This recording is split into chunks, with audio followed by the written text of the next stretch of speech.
All right, so if you love to bake, you're probably asking yourself, how can I start my own baking business from home? In this video, I'm gonna give you the actual 10 steps, the most important steps to get the ball rolling, and so that you can get your baking business from home started, but doing it profitably. We're gonna get to that right now.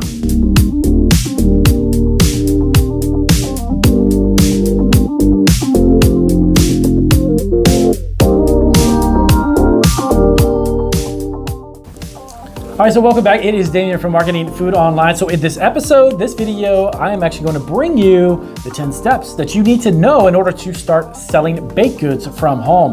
If that is something that you love to do, I have a lot of experience baking and of course selling baked goods because I've actually ran and operated an Italian bakery along with my wonderful wife for the past 12 years. We now have our multiple e-commerce stores online and we sell baked goods, candy, snacks, and all kinds of good stuff. So how do you get started? Okay, I'm gonna give you the 10 steps. The first one right off the bat is of course verifying your state's cottage food laws.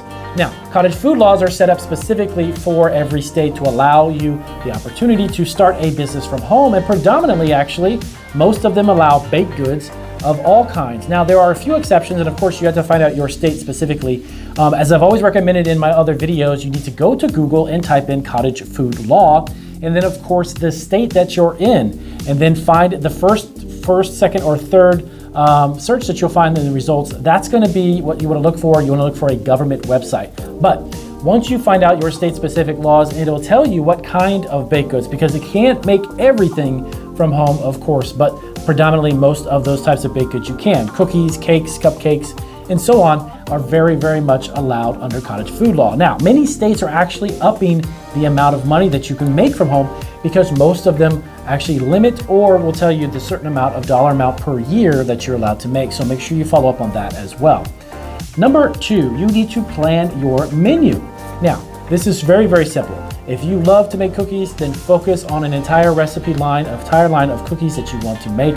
I always highly recommend when you start food businesses, never start with just a single item. Always try to have between 4, 5, or maybe 6 at the most when you first start, because you can always introduce items or take away some items that are not selling very well. So you definitely want to look into that and create a specific line. Now, if you love to bake all kinds of products and your state specifically allows you to do bundt cakes, cupcakes, cookies, and all kinds of stuff, well then you can go ahead and dive right into it. I would say go ahead and try that out and see how many different items you can successfully sell and of course make money at. But make sure you create some type of a menu, okay? Number 3. Now, most states will not require what I'm about to tell you, but I would highly recommend you protect your personal life from your business life and you incorporate yourself. Now, either creating a simple LLC for your home-based business, getting yourself some type of food policy insurance as well to cover your business will separate the liability factor in case you ever have to come down to that. So if your state doesn't necessarily require it, ask your city or county if it's okay for you to go ahead and create an incorporation and create an LLC or secure some type of business license, okay? Number 4, create packaging, logo, or branding. You need to think about the type of logo, brand, or image you want for your line of baked goods. Now, this is really important because as your home-based business grows, you're going to be out and you're going to step up into e-commerce or maybe start wholesale or something to that effect. So having a good idea in mind of the type of brand or image you want, you always want to make sure you have a great logo. Now, if you're not very graphic inclined or a graphic designer or creative, down below in this description below the video, check out FIVERR.com. They actually have tons of freelancers who can create your logo for you anywhere from 25, 30, up to 50 bucks or even more. So it's very budget friendly in case you're just starting out, okay? So number 5, you wanna get into a business plan.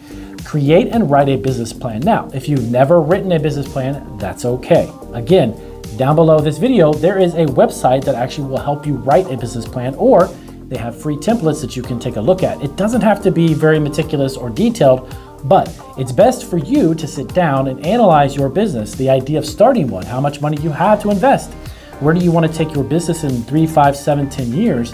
The idea is to understand what you're really going to get into, how much resources do you have available, and then taking the step to move forward to get started, okay? Number 6, find out specifically the type of equipment. So you're going to start a home-based baking business and making money from home, but do you need to buy KitchenAid? Do you need to buy a bunch of utensils? Do you need pots and pans? Do you need any type of equipment? Predominantly, it's best also a good idea to buy equipment specifically for your home-based business aside from what you actually use at home. So you specifically have a group of equipment and such that's going to be used solely for the purpose of your business, okay?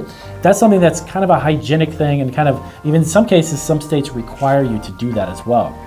So now the next up is number 7. Your city and county has an event schedule. Believe it or not, they do. If you contact your city or county, the local area that you live in, ask them about a list, or even go to their website about upcoming events. Definitely could be seasonality, could be events in fall, could be winter events, or even summer and spring. Those are events that you want to be aware of, because that's where you want to place yourself. That's where you want to be when you first start a home-based baking business from home. You want to make sure that you attend those events, that you're in the community, reach out to churches, reach out to schools, local universities.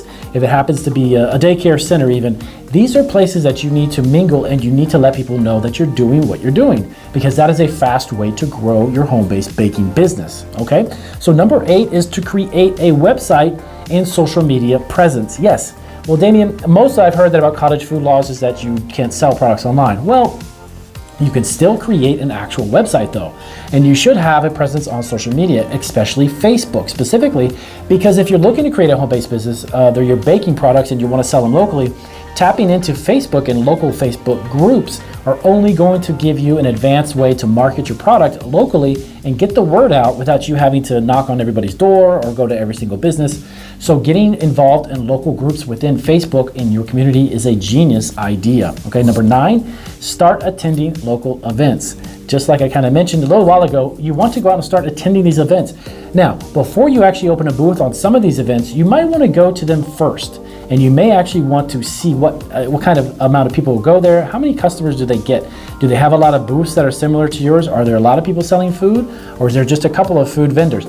These are things that you want to kind of get a feel for before you start putting money down and having to get the daily pass or have to pay for a day's worth of tent. In order for you to open a tent and have your product and sell it, you'd want to double check and actually go to the events. Now, number 10, this is the top of the top, the best of the best advice I could give you. Just start. Yes, most people actually have a great idea to start a business. Most people like to talk about starting a business, but it's actually the people who do it are the ones who end up making money and creating a business. Now you may be thinking, well, that's kind of a silly thing to say, wow, of course I'm going to start. Believe it or not, most people don't even start small businesses because they're too afraid, they're too much risk for them, or financially they don't have the resources. Just getting started is a big step, even if it happens to be contacting the city or county and asking questions about business license and permits. All of these things will snowball, and little by little you'll gain some excitement about doing your business, but just get up and get started. So if you're looking to figure out how can I start my own baking business from home, these are the 10 most important tips that I think you need to take a note of and definitely get rolling with. So if you have any more questions, let us know down in the comments. And if you like this video, definitely give us a big thumbs up, but check our other channel as well. We have Marketing Food Online 1, and we just started our second channel here where this video is posted now. So we have a lot of resources available, and of course our website and consulting. So I will see you guys in our next video.